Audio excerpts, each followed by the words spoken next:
لەگەڵ ئەوەی هەڵوەشانەوەی بڕیارەکانی حکوومەتی ناوەند بۆ ناردنی بەشەبوجەی هەرێم لەلایەن دادگای فیداڵیەوە کاریگەری لەسەر بژێوی هاوڵاتیان هەیە، بەڵام بەشێک لە هاوڵاتیان لەناو شەقامدا دەڵێن نیگەران نین لە بڕیارەکە. بودجە بنێرێ خەڵک هەرنیوە مەعاژۆرەگرێ، بودجە نەنێرێ هەر نەود نییە.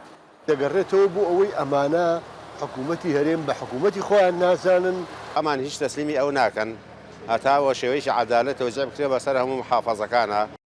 چاودێرێکی ئابووری دەڵێت ململانە سیاسیەکان تێکەڵ بە بودجەی گشتی وڵات کراوە و ئەوەش کاریگەری گەورەی لەسەر بازار دەبێت، بە نەهاتنی بەشە بودجەی هەرێمیش هاوڵاتیان دەبنە قوربانی.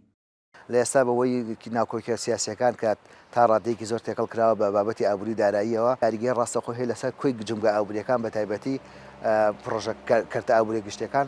بۆ نمونە بازار بە شێوەیەکی گشتی تێبینیەوەکەین تەمان ئەگەر ئەو بەشە بودجەی لە عێراق و بێتە هەرێمی کوردستان و پاڵپشتێکی دارایی زۆر باشە بێ بۆ حکوومەتی هەرێمی کوردستان، بۆ ئەوەی کەوا لە سەرچاوەیەکی داهات بێ بۆ دابینی خەرجیەکانی.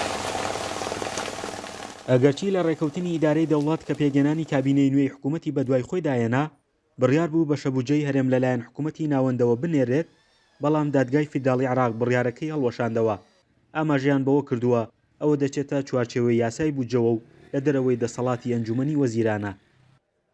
فەرحان هەورامانی، دەنگی ئەمریکا، هەڵەبجە.